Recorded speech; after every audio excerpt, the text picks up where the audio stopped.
విజయశ్రీ గారు నమస్కారం అండి. నమస్కారం శ్రీలక్ష్మి గారు. అసలు ఏ రకంగా మనం చేస్తే మన మీద దిష్టి పోద్దంటారు?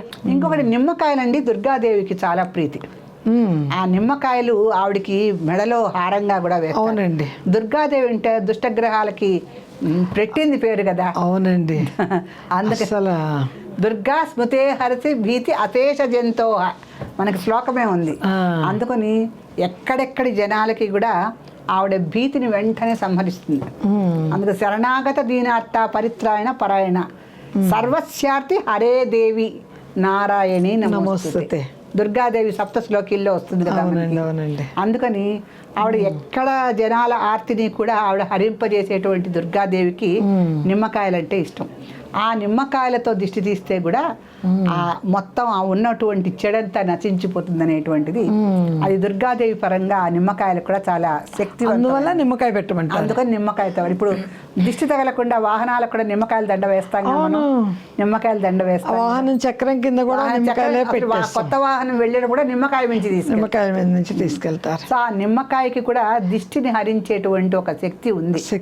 శక్తి ఉంది. అందుకని దుష్ట శక్తులని బాగా పూర్తిగా నాశనం చేసేటువంటి దుర్గాదేవి ధరించేటువంటి ఆ నిమ్మకాయలకు కూడా ఆ దిష్టిని హరించేటువంటి శక్తి ఉంటుందో దాంట్లో తీస్తాం. ఇక ఉప్పు అంటారా, మన శరీరానికి చాలా దగ్గరగా ఉన్నటువంటి పదార్థము. ఆ ఉప్పుతో దిష్టి తీస్తే ఆ మన వాళ్ళకి ఇంకొక నమ్మకం కూడా ఉందండి. ఏంటండి ఆ నమ్మకం ఏమిటంటే ఈ ఉప్పుని 3 సార్లు తల చుట్టూతా ఇట్లా తిప్పి దిష్టి తీస్తారు. తీసి దాన్ని ఎవరు తొక్కని చోట పడేయాలి. ఇప్పుడు మనకి ఫ్లాట్ కల్చర్ వచ్చిన తర్వాత తొక్కని చోట ఎక్కడని పడేస్తాం? రోడ్డు మీదకి వెళ్ళినా నీళ్ళే ఉంటాయి. అపార్ట్మెంట్లో ఉన్న వాళ్ళు ఎలా పడేయమంటారు? ఎలా పడేయమంటారు? అందుకే నీళ్ళల్లో పడేయాలి దాన్ని. నీళ్ళల్లో అందుకని ఒక దాని మార్గం ఆలోచించి పెట్టుకోవాలి. నీళ్ళల్లో పడేసి మూలగా పెడితే అది ఉప్పు కరిగే వరకు ఆ చిన్న ప్లాస్టిక్ డబ్బా తీసుకొని దాంట్లో ఇన్ని నీళ్లు పోసి ఆ ఉప్పు వేసేసి మూలగా పెడితే ఆ తెల్లారికి కరిగిపోతుంది. ఇంకొకటి అండి, దిష్టి తీసిన తర్వాత ఉప్పు మనకి దిష్టి తగ్గకపోతేనండి ఆ ఉప్పు కరగదు. ఇదొక సూచన కూడా ఉంది మనకి. మనం రాళ్ల ఉప్పుతో దిష్టి తీస్తాం కదా. సాధారణంగా ఎవరైనా దిష్టి తీస్తే కూడా మెత్తటి ఉప్పుతో తీయకూడదు. రాళ్ళ తీసి బాగా తిప్పాలి 3 సార్లు. రాళ్ళ మంచి వీటికి సముద్రపు ఉప్పు ఉంటుంది కదా, కళ్ళు ఉప్పు అంటారు. ఆ కళ్ళు ఉప్పుతో తీయాలి.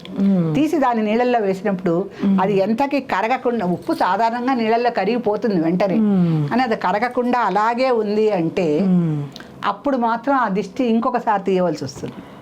ఆ దిష్టి యొక్క తీవ్రత అంత ఉందన్నమాట. ఆ దిష్టి యొక్క తీవ్రత అంత ఉంది. ఎందుకండి, గృహప్రవేశాలకు దిష్టి తగలకుండా ఆ ఇంటికి దిష్టి తగులుతుంది పచ్చి గుమ్మడికాయ కడతాం. ఆ గుమ్మడికాయలు కొంతమందికి చక్కగా అలాగే ఉండి ఎండిపోతాయి. కానీ 2వ రోజే కొంతమందికి ఆ గుమ్మడికాయ పొడి కింద పడుతుంది. ఆ దిష్టి సరిపోటల్లా. 100 మంది జనాలు వచ్చారనుకోండి గృహప్రవేశానికి, 100 మంది దుష్ట చూపులు ఏదైతే వీళ్ళకి ఇంత చక్కటి ఇల్లన్నీ అమిరింది అనేటువంటి ఒక భావన వాళ్ళకు వచ్చినప్పుడు, అసూయ ద్వేషాలు ఉన్నప్పుడు దాంట్లో ఆ గుమ్మడికాయ కూడా తట్టుకోలేక అది కుళ్ళి డమ్మని కింద పడుతుంది. సో అంటే మనిషి యొక్క కంటి అంటే నరుడి కంటికి నల్లరాయి కూడా పగులుతుందని ఉంది కదండి. నరుడి కంటికి నల్లరాయి కూడా పగులుతారండి. ఎప్పుడు చెప్తూ. అందుకని ఆ దృష్టిలో అంత పెద్ద శక్తిని ఉన్నప్పుడు ఆ దృష్టి సోకకుండా చాలా జాగ్రత్త పడాలి మనం. అందుకని చాలా మంది నేను చూస్తుంటా శ్రీలక్ష్మి గారు, ఎంతో తొలతూగిపోయేంత ధనధాన్యాలు వాళ్ళకున్నా, ఎంతో కోటీశ్వర్లు అయినప్పటికీ కూడా అతి సాధారణంగా జీవిస్తూ ఉంటారు వాళ్ళు. ఎక్కడా వాళ్ళ ఆడంబరాన్ని, వాళ్ళ ధనాన్ని, వైభవాన్ని చెప్పుకోరు వాళ్ళు. మనం తెలుసుకోవాల్సింది తప్పితే వాళ్ళ ద్వారా మనకు తెలియదు. ఎందుకంటే ఈ సమాజంలో ఉన్నటువంటి దృష్టి దోషం వాళ్ళకి బాగా తెలుసు. దాన్ని వాళ్ళు తగ్గించుకోవటానికి ఆ దృష్టి దోషాన్ని చాలా నిరాడంబరంగా సింపుల్గా తిరుగుతూ ఉంటారు వాళ్ళు. చాలా మందిలో ఈ మధ్య కాలంలో మనం చూస్తున్నాం. అందుకని ఈ ఉప్పు కానీ, నిమ్మకాయలు కానీ, ఇది కానీ ఇంకొకటి కూడా ఉందండి. దృష్టి ఈ చెడు దృష్టి నుంచి తప్పించుకోవటానికి మనం బయటికి వెళ్ళి వచ్చి, చెప్పాను కదా ఇంత మునుపు, బయటికి వెళ్ళి వచ్చిన 10 నిమిషాలకే తోటకూర కాడల్లో వేలాడిపోయి వచ్చి పడుకుంటారు. అవునండి. ఎందుకు ఇప్పుడే కదా వెళ్తానన్నావు కదా మీ ఫ్రెండ్ ఇంటికి, అప్పుడే వచ్చేసావంటే ఏమిటో వెళ్ళబుద్ధి కాలేదని వచ్చేస్తారు. వచ్చి పడుకుంటారు అడ్డంగా. ఎందుకు పడుకున్నావు ఏంటి అంటే ఏమీ లేదులే అని పడుకుంటారు.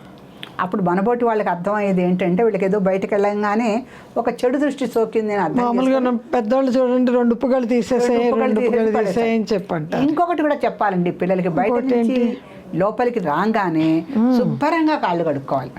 కాళ్ళు కడుక్కోవాలి. కాళ్ళు పాదాలకే సోకుతుంది ముందు ఏ చెడు దృష్టి అయినా పాదాలకు తగులుతుంది. ఎందుకంటే దిష్టి చుక్క కూడా అరికాళ్ళల్లో పెడతారు కదా పిల్లలకి. పెద్దవాళ్ళు కూడా పెట్టుకుంటారండి అరికాళ్ళ. పెద్దవాళ్ళు కూడా పెట్టుకుంటారు. పెద్దవాళ్ళు కూడా పెట్టుకుని అంటే దిష్టి తగలకుండా అరికాళ్ళల్లో పెడతారు. 2 కాళ్ళకి పెట్టాలంటారా, 1 కాళ్ళకి పెట్టాలంటారా? సాధారణంగా ఆడవాళ్ళు అయితే ఎడం కాలండి, మగవాళ్ళకైతే కుడి కాలు. ఇప్పుడు ఏంటంటే వారి అభిప్రాయాలను బట్టి 2 కాళ్ళల్లో కూడా పెడుతున్నారు. కానీ ఆడవాళ్ళందరికీ కూడా ఎడమ వైపు శుభలక్షణం కదా, మగవారికి కుడి అని చెప్తారు. అందుకని మగపిల్లలకైతే కుడి కాలికి, ఆడపిల్లలకైతే ఎడం కాలికి పెట్టడం మామూలు పద్ధతి. సో ఆ నల్ల చుక్క కూడా పెడతారు.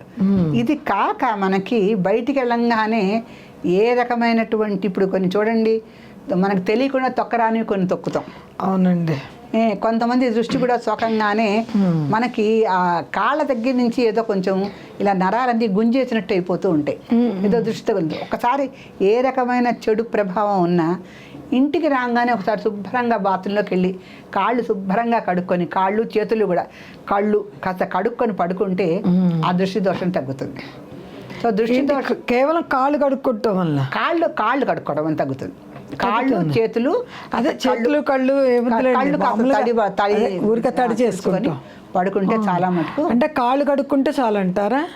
కాళ్ళు కడుక్కొని చేతులు కళ్ళు కూడా చేస్తారు. కాళ్ళు మాత్రం శుభ్రంగా, పాదాలు శుభ్రంగా ఒకసారి పూర్తిగా తడిసేలా. అందుకనే కావాలండి పూర్వం పెద్దలు బయటే ఒక బకెట్ తో నీళ్లు పెట్టి ఒక చెమ్ము ఉంచేవాళ్ళు. ఎవరు వచ్చినా ముందు కాళ్ళు కడుక్కొనే లోపలికి రమ్మనేవాళ్ళు. పసిపిల్లలున్న ఇంట్లో మరీ జాగ్రత్తగా వాళ్ళు ఏ బ్యాక్టీరియాతో లోపలికి వస్తారో వాళ్ళ కాళ్ళల్లో ఏ కాళ్ళు కడుక్కోమంటారు. బాకెట్లో బకెట్ చెంబు రెడీగా ఉంటుంది, కాళ్ళు కడుక్కొని లోపలికి రమ్మనేవారు. అసలు అది సహజం, ముందు సహజం. ఆ రోజుల్లో సహజంగా కాళ్ళు కడుక్కొని లోపలికి వెళ్ళేవారు. దిష్టి దోషం పోద్దనే బ్యాక్టీరియా అవన్నీ కూడా వాళ్ళు వెనకాల దృష్టి దోషం ఒకటి. వాళ్ళు కొంచెం అంటే శుభ్రంగా లేకపోతే ఆ బ్యాక్టీరియా అంతా చంటి పిల్లలకు వెంటనే సోకుతుంది కదా, ఆ భయంతోను. అవును, ఎక్కడెక్కడో తిరిగి వచ్చావు కాళ్ళు కడుక్కో అంటారు. సో ఈ రకంగా దృష్టి దోషాలని నివారించుకోవటానికి చాలా ఇంట్లో చిన్న చిన్న నిమ్మకాయలు, మిరపకాయలు, ఉప్పుతో మనం నివారించుకోవచ్చు. ప్రధానంగా ఏంటంటే దృష్టి దోషం లేనటువంటి సమాజమే మనకి ఇప్పుడు కనిపించడం లేదు, కనిపిస్తలేదు. ఎవరికైనా దృష్టి దోషం చాలా ఎక్కువగానే కనిపిస్తోంది సొసైటీలో. అందుకని మనం ఇటువంటి చిన్న చిన్న చిట్కాలు పాటిస్తే ఏదో మన దారిన మనం హాయిగా సుఖంగా బతకచ్చు. అదండి. చాలా చక్కగా వివరించారండి దిష్టి దోషాల గురించి.